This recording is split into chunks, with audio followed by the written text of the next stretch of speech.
اس لیے آپ کی دعوت میں عمومیت ہے. یہ بات ذرا توجہ سے سننی ہوگی کہ ہمارے اس کام میں علاقائی، طبقاتی، زبان کی، رنگ کی، برادری کی، ان تمام نسبتوں پر نہ اس پر دعوت دی جاتی ہے کسی کو، نہ اس نسبت پر کوئی جوڑ کیا جاتا ہے.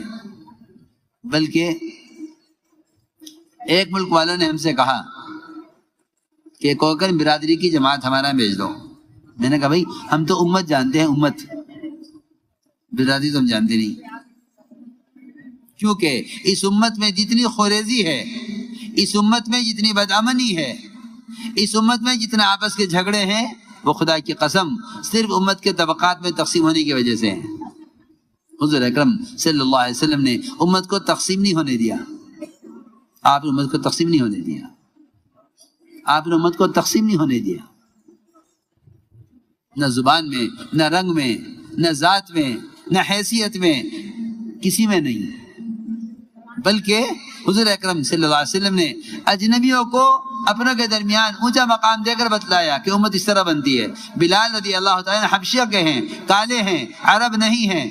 آپ نے اذان کا، آپ نے ان کو اذان کا عہدہ دے کر یہ بتلایا کہ ہمارے ہاں کالوں کی، دور والوں کی یہ حیثیت ہے.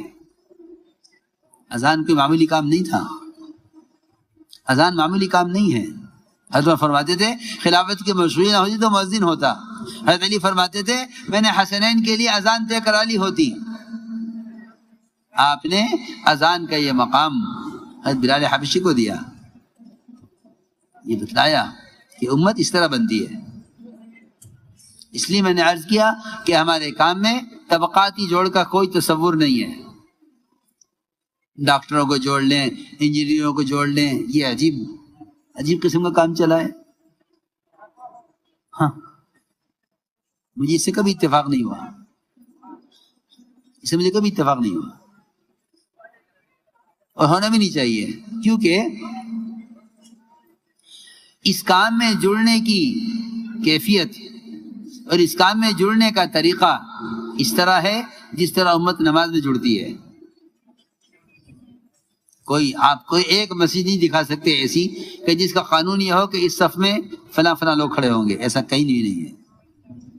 صف اول کی ترغیب اس لیے دی گئی تھی، صف اول کی ترغیب اس لیے دی گئی تھی. سنو میں کچھ کہنا چاہتا ہوں. صف اول کی ترغیب اس لیے دی گئی تھی تاکہ امت کا ہر فرد صف اول میں سب کے ساتھ مخلوط رہے.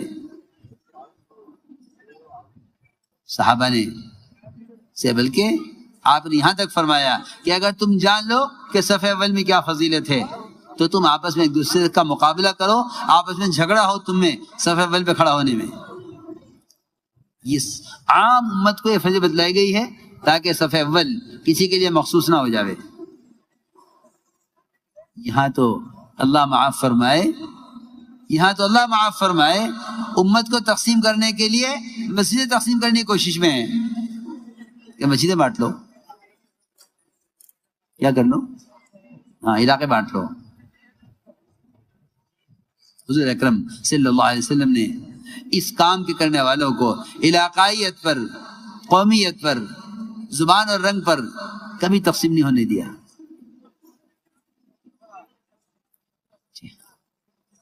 کبھی تقسیم نہیں ہونے دیا. آپ نے امت بنائی ہے. امت اس طرح بنتی ہے.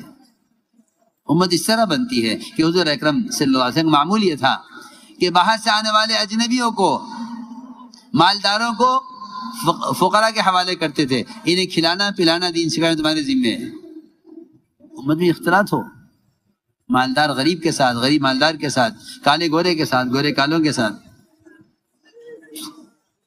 امت اس طرح بنتی ہے. مولانا فرماتے تھے اگر تمہاری ذکر و تلاوت اور تمہاری عبادتیں عرش تک پہنچ جاویں، اللہ کے قبول بھی ہو جاویں، لیکن اللہ کی مدد آئے گی نہیں جب تک آپس کی اجتماعیت نہ ہو. اجتماعیت یہ نہیں ہے کہ ایک قوم یہاں جمع ہو جائے، ایک قوم وہاں جمع ہو جائے. یہ اجتماعیت نہیں. اجتماعیت یہ ہے کہ امت کے درمیان رنگ، زبان، قوم، برادری کی نسبتیں ختم ہو جائیں. یہ اس کو اجتماعیت کہتے ہیں. اس کو اجتماعیت کہتے ہیں. رنگ، قوم، برادری کی نسبتیں ختم ہوں، اس کو اجتماعیت کہتے ہیں. مدینہ مرکز بیجاپور.com۔ امت کا ان نسبتوں پر تقسیم ہونا یہ امت کا تفرق ہے، یہ امت کا بکھرنا ہے۔ اس لیے حضور اکرم صلی اللہ علیہ وسلم کی دعوت میں سب سے بنیادی چیز یہ ہے کہ آپ نے طبقاتی جوڑ نہیں کیا۔ ہمارے ہاں طبقاتی جوڑ ایک معمول بن کے رہ گیا، فلاں طبقے کو جوڑنے، فلاں طبقے کو جوڑنے۔ رؤسائے مشرکین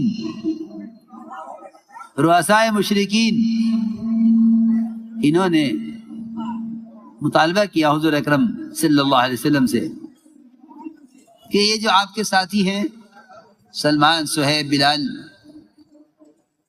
یہ ہمارے غلاموں کی حیثیت نہیں ہے، ان کی کپڑوں میں بدبو آتی ہے، ان کے کیوں نہ آئے کپڑوں سے بدبو؟ ان کے موٹے کپڑے یا کھال اوڑھ کر اپنے بدن کو چھپایا کرتے تھے، کھال اوڑھ کر اپنے بدن کو چھپایا کرتے تھے۔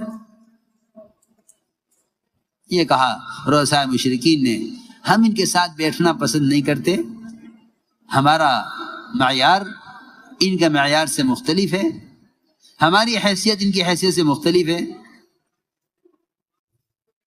ہم آپ کی بات سنیں گے، سننا چاہتے ہیں، لیکن ہمارا مطالبہ یہ ہے کہ ہم ان کے ساتھ بیٹھ کر بات نہیں سنیں گے۔ کیا حرج ہے اس میں؟ کیا حرج ہے؟ آپ نے سوچا اس میں کیا حرج ہے؟ بات تو سنیں۔ آپ تو ہر انسان کی ہدایت کے حریص، جو بات سننا نہیں چاہتے، آپ کو اذیتیں دے رہے ہیں، آپ تو بار بار ان کے پاس جا رہے ہیں، تو جو بات سننے کے لیے طلب سے آ رہے ہیں ان کو کیوں نہ موقع دیں؟ آپ کو یہ خیال ہوا کہ ان کو کوئی الگ وقت دے دیا جائے، ان کا ایک خواص کا جوڑ شروع ہو جائے، ان کا ایک خواص کا جوڑ شروع ہو جائے۔ آپ نے تمام صحابہ سے کہہ دیا، دیکھو یہ رؤسائے مشرکین آئیں گے فلاں وقت، اس وقت میں سے کوئی نہ آئے۔ سب کو منع کر دیا، سب صحابہ میں اعلان ہو گیا اس وقت کوئی نہیں آئے گا۔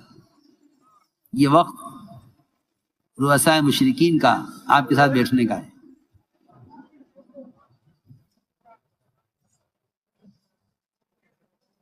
انہوں نے کہا نہیں جی اتنا کافی نہیں ہے، آپ لکھ کر کاغذ بنائیے، مہر لگائیے، پکا کام کر کے دیجئے کہ ہم جب بیٹھیں اور کوئی نہ آئے۔ ٹھیک ہے علی لکھو خط، لکھو پرچہ۔ کاغذ لکھا گیا روایت میں۔ پھر وہ آئے آپ کی بات سننے کے لیے، آ کر بیٹھے، آپ ان کو دعوت دینے والے تھے، آپ نے بات شروع کی ان سے۔ اتنے میں نابینا صحابی، اور یہ اللہ کی حکمت دیکھو، اللہ بینا صحابی کو نہیں لائے، وہ وہیں سے دیکھ کے واپس ہو جاتا کہ ہمارا آنے کا وقت نہیں ہے۔ اللہ نابینا کو لائے، اسے نہیں خبر کیا ہو رہا ہے مسجد میں، کون لوگ بیٹھے ہیں، کن کا جوڑ چل رہا ہے، خواص ہیں، کون ہیں، کیا ہے، انہیں کچھ خبر نہیں۔ نابینا آنکھ سے اندھے، وہ چیخے دروازے پر سے، علمنی یا رسول اللہ مما علمک اللہ، مجھے بھی سکھلائیے وہ جو اللہ نے آپ کو سکھلایا ہے۔ آپ کو ان کے آنے سے ناگواری ہوئی۔ یہ وقت ہمارا آنے کا نہیں تھا، خواص آئے ہوئے ہیں، رؤسائے مشرکین بیٹھے ہوئے ہیں، یہ ان کو وقت دیا ہوا ہے، تم اس وقت میں کیوں آئے؟ میں سمجھتا ہوں کہ ان مشرکین اور کفار، ان کے دلوں میں ہدایت کے نور کے اترنے کا جو اصل سبب ہوتا، وہ اللہ کا ذکر کرنے والوں کے ساتھ بیٹھ کر شاید ان کے دل متوجہ ہو جاتے ہدایت کی طرف۔ حقیقت یہی ہے،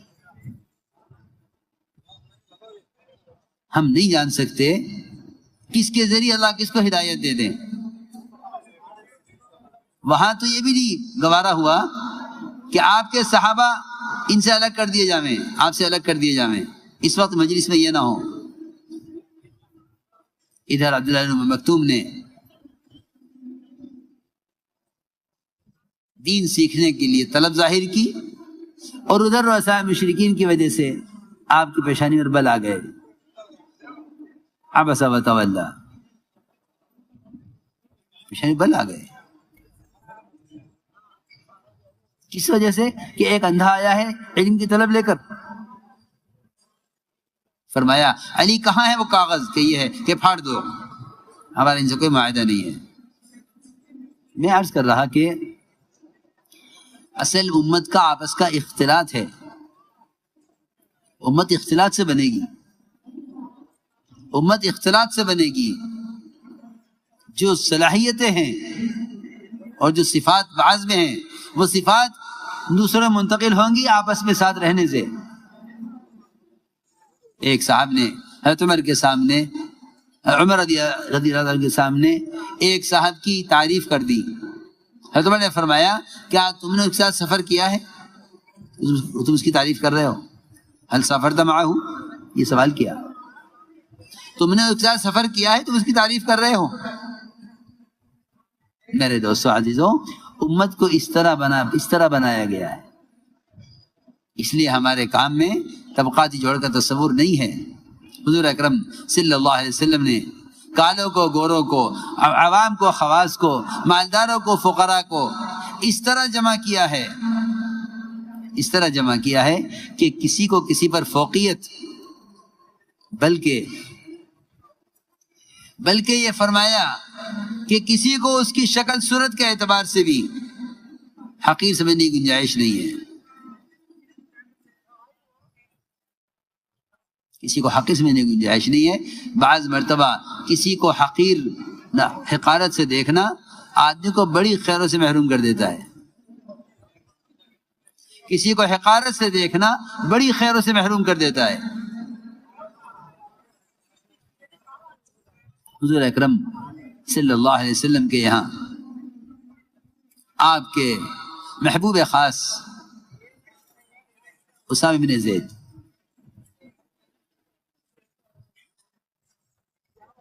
رنگ سے کالے، چہرے پر چیچک کے داغ، ناک پچکی ہوئی، افطس، ناک پچکی ہوئی، کسی بھی طرح سے چہرے کے اعتبار سے کسی طرح کا کوئی حسن نہیں ہے۔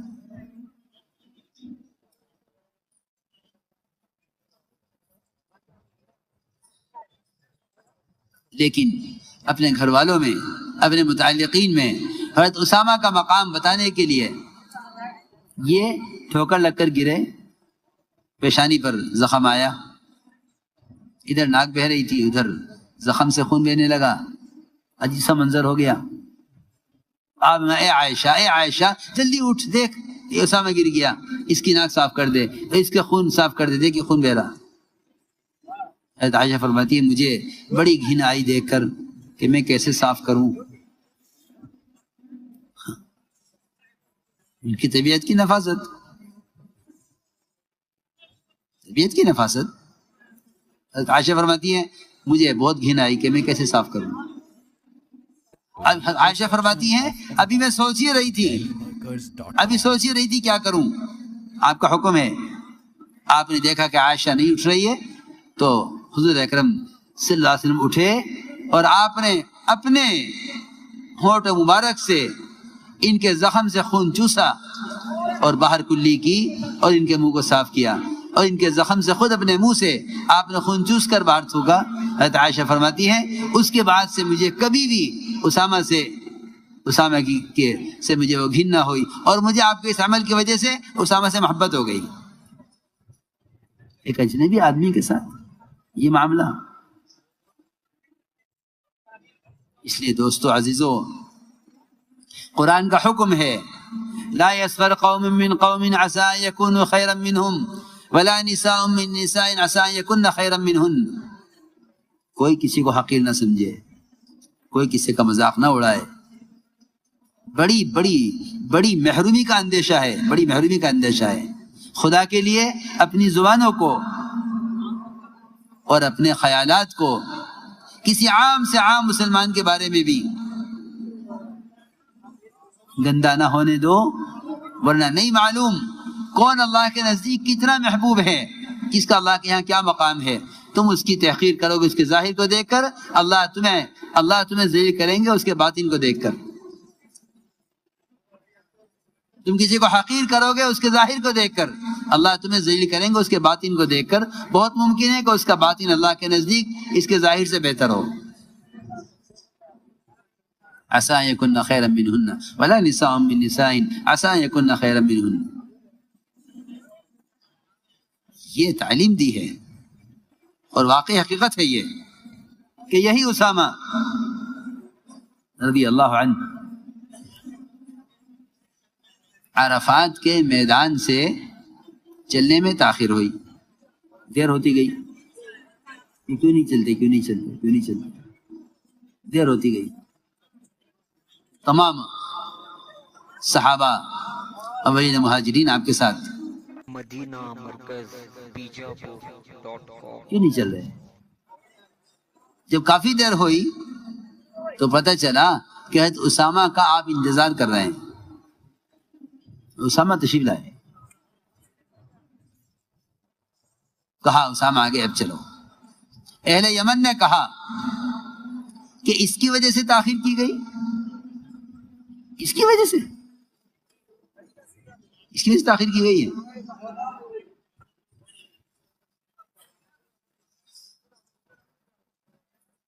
اس بات کے صرف اتنا کہنے کی وجہ سے اسامہ کو حقیر سمجھ کر یہ کہا کہ اس کی وجہ سے تاخیر کی گئی ہے۔